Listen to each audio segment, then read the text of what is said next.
Greetings, people. It's Mr. Pull the Trigger yet again on another episode of the Enlightenment series. Some of you are quite a bit shocked. Some of you, I'm sure you're sensing the urgency upon which I'm releasing these episodes, on a daily basis, maybe 5 videos on a daily basis, 3 videos, 2 videos. Someone actually ended up texting me and warned me about too much exposure, how I'm likely to lose relevance, how my lifespan when it comes to exposing charlatans is going to be thwarted by the rate at which I'm producing this Enlightenment series episodes. He was literally saying, don't you think you must do at least 1 video a week so that you can be relevant for a very, very, very long time? Listen, people, I'm not doing this for relevance. I'm not doing this for clout. I'm not here for loves and likes. I'm sold out to this so that I can give you information that can open your minds. My platform is going to serve as a point of reference, as a domain of reference. Anytime you feel like you want to come back and check what I've said, anytime you can revisit and watch these videos all over and all over again. Your children will come back and watch these videos. All those people that will be tempted to join these prophetic churches, they're likely to go to stumble on these videos. So what I'm building now, the content that I'm giving out now, it's content that you'll never get anywhere else. That's why I'm doing this at this rate, because the information that I have, it can take us for the entire year until these prophetic gimmicks and shrines, they've been brought down to ashes. And some of these things that I'm touching on, and some of the things that I'm going to be touching on, anything can happen. No one has control over what can happen. Anything can happen. Because now we're just talking about the falsehood of these charlatans. We're just talking about their promiscuous behavior, their adulterous behavior, and their fakeness when it comes to their prophecies, when it comes to their gospels and their doctrines. But we are getting to a point whereby we'll start touching where it really hurts. These things don't really move them when we accuse them, when we expose them based on any of these things. They don't really affect them because they can still maintain their lifestyles. They can still go on with their lives because they still have a financial, inflow. And that is the subject, that is the area of their lives that they wouldn't want anyone to tamper with. Because that area of their finances, it implicates so many, many, many prominent figures. When you start talking about how they make their finances, how they buy private jets, most of you are actually under the impression that they are using tithe money, they are using seeds money, and they are using your offerings to live this lavish lifestyle that they're living. No. Your offerings and your tithe and all your seeds, they are just there to maintain certain things, like to fund their promiscuity behavior, to fund their adulterous behavior, to pay for girls when they invite them to hotels, to pay for maintenance for different young women that they've impregnated, to cover up and do damage control when some of their shenanigans are coming to the surface, when some of their evil doings are being brought to the internet. That's what they use, your tithe and your seeds and your offerings, to buy food for the house, to put fuel, to book tickets, to fly out in and out of the countries. But their major source of income that enables them to buy private jets does not come from your tithes and offerings. And one thing I want to tell you now is they don't run any businesses. They don't have they are not partners to any institutions. They don't have shares in any big companies. They don't.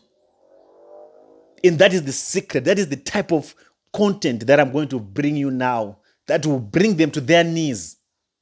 Because some of you wonder why politicians are so quiet, why politicians of your nations have been so silent concerning the dubious activities of these false prophets. Because they are part of the syndicate. They are part of the syndicate. And that information, it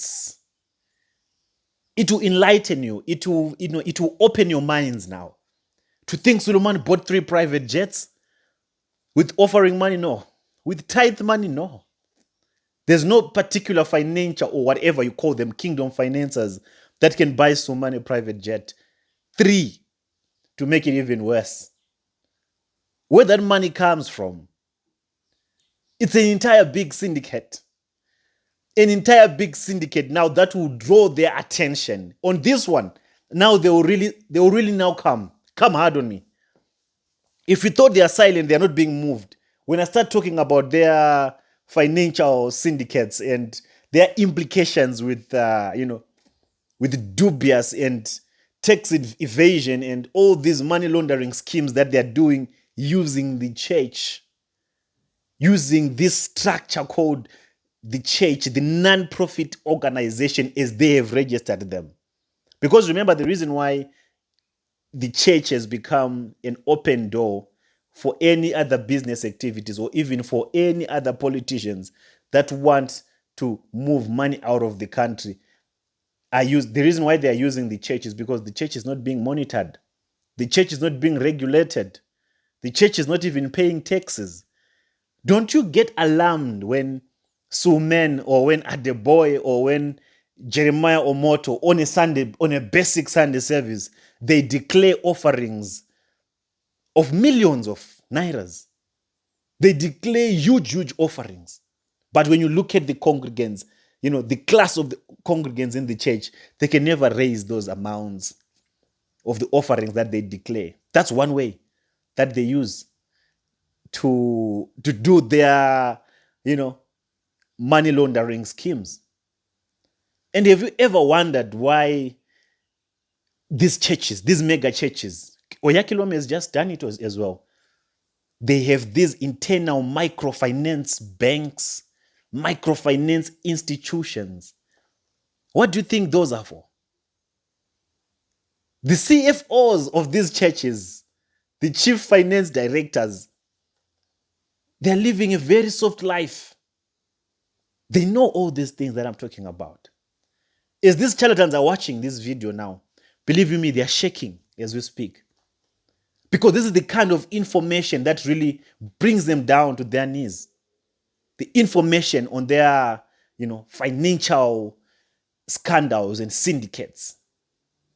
Where they get this money and how they get it, and how they spend it, where they spend it, and where they not invest it, where they keep it.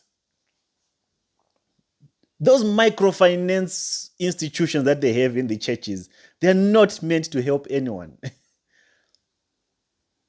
One thing I can tell you right now, if you're in any one of these mega churches that have these micro, financial institutions attached to the ministry, your names, your profiles have accounts with those micro financial institutions in the church, but you don't know it.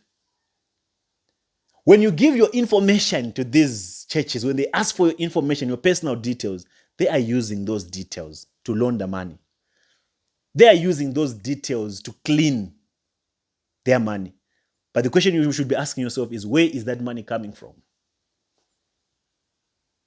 Have you seen that the nations, the state organizations, the government, even the crime and intelligence units, especially in Nigeria, that are supposed to be monitoring these fraudulent activities, that are supposed to be investigating these levels of corruption and these levels of, money laundering, they are silent about it. They won't question how money is being moved from point A to point B. And on a global scale now, on a national level, you start seeing that the citizens are lacking opportunities. There are no jobs that are being created. There are so many, defaults in the system. The economy is not functional. And you wonder why all this is happening. Is because some of your leaders, some of your prominent business people, influential people, they are disrupting the cycle in which the economy should operate. Because in a normal economy, whenever there's an exchange of money, whenever there should be a transaction, whenever I should get money, I should give something of value. I should give a product and then I get money.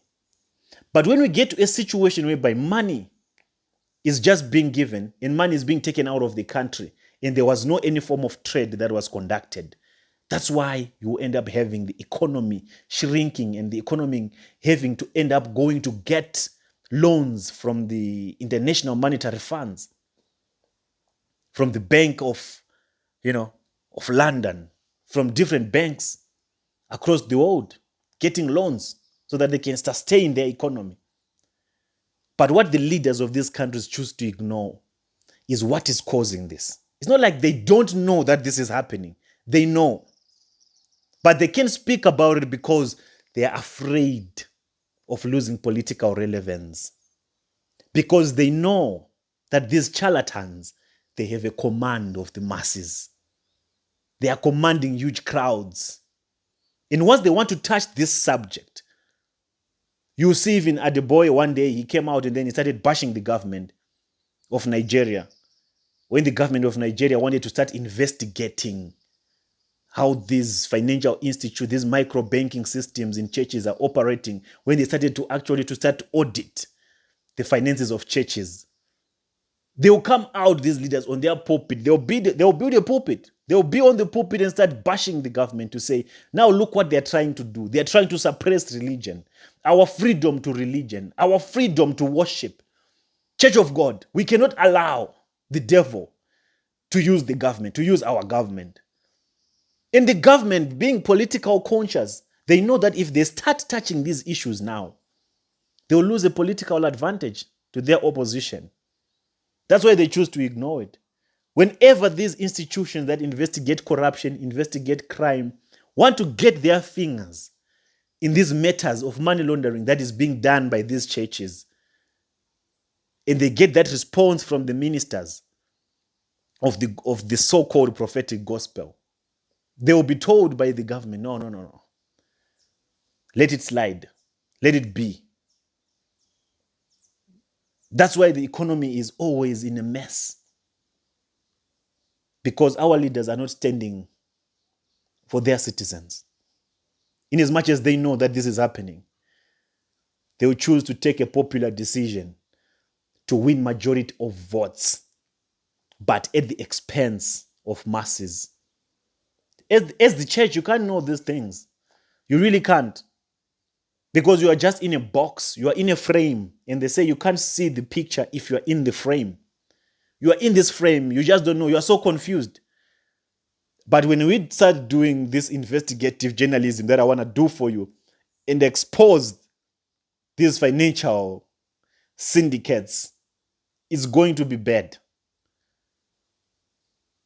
And it's going to bring so much attention to me. Not that attention that you think I'm talking about, like attention that is life-threatening. Because it's deep. And you should know it. They say the truth shall set you free. And this kind of truth, it will clear the air. And you start understanding why they have to buy private jets. It's not because they want to fly in private jets. It's deep. Why? What do they use the private jets for? You wonder. All these ministers, these fancy ministers of yours, they all have private jets. For what? They all have these micro banking structures within their ministries. For what? We'll dig deeper. And we are going to dig deeper. So that you can have a national outlook, so that you can have a bigger picture. And then you can come to terms and agree with me that these are not ministers of the gospel. If they can be full-blown in business and leave ministry, we don't care about them. If they can be the Dangotes of tomorrow, we don't care about them. We will not even touch them.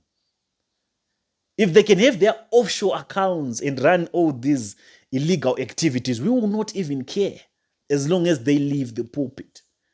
As long as they disassociate themselves with the gospel, with the body of Christ, and stand alone as business people, we don't care about them. But what we are fighting against is them coming in the name of God, is them coming in the name of Christ to say they are preaching the word of God, to say they're trying to lead masses to Christ. Yet their agenda is far beyond that. In my appeal to the governments, and I always respect the government of Rwanda. the president of Rwanda. He knows these things. Don't think that he just woke up one day and decided to close thousands of prophetic churches in his country. No. That was not a religious move or him trying to monitor or understand or question religion. No. It's because he knew that this syndicate of the churches in a country, they are destroying the economy. They are affecting the factors of production. They are causing so many disruptions in the flow of money and, flow of resources. And all these things will end up fueling to high unemployment. And all these activities carried out by these church organizations will end up fueling to inflation. That's why there will always be, in unrest in an economy which is, populated and infested with a lot of churches. Churches are not important to sustain the economy. I mean, churches of nowadays, prophetic ministries, they are not important. We don't need them. In a city, 3 or 4 churches are enough. Now in a country, you have more than 20,000 churches, more than 50,000 churches. For what? They don't pay taxes. They're not being audited. They're not being held accountable. They're not being regulated. Where is that money going to? But these are not institutions that were established to serve the body of Christ. They are institutions that were established so that they can facilitate illegal deals and illegal transactions. In these transactions, they benefit both the pastor and the leaders, some corrupt leaders of the nation that uses these as vehicles to facilitate their shenanigans, to embezzle funds. And they use churches because churches are not regulated. No one is looking at the churches. If you put your money in the church or through the church, who ever think of digging in a church or finding or of investigating or even of auditing a church? No one. So till I meet you again on the next episode, it will get hot. And when I say hot, you think they are quiet. I will prove to you that they have that ability to spring out like an onion, to come out, guns blazing, because this is what is making them stand with arrogance. That's why you can even hear them come to the pulpit and say, do you think that I can buy this private jet with your tithe money? Do you think that I can buy all these things with your offerings? How much offerings are you giving in this church?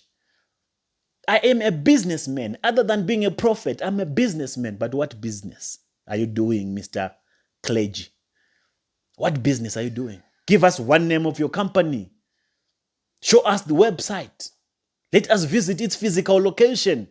Show us the goods and services that you're offering. And show us your bank statements. Show us your financial transactions. Show us everything. Show us all the businesses that you're doing. You're a man of God. You should be transparent.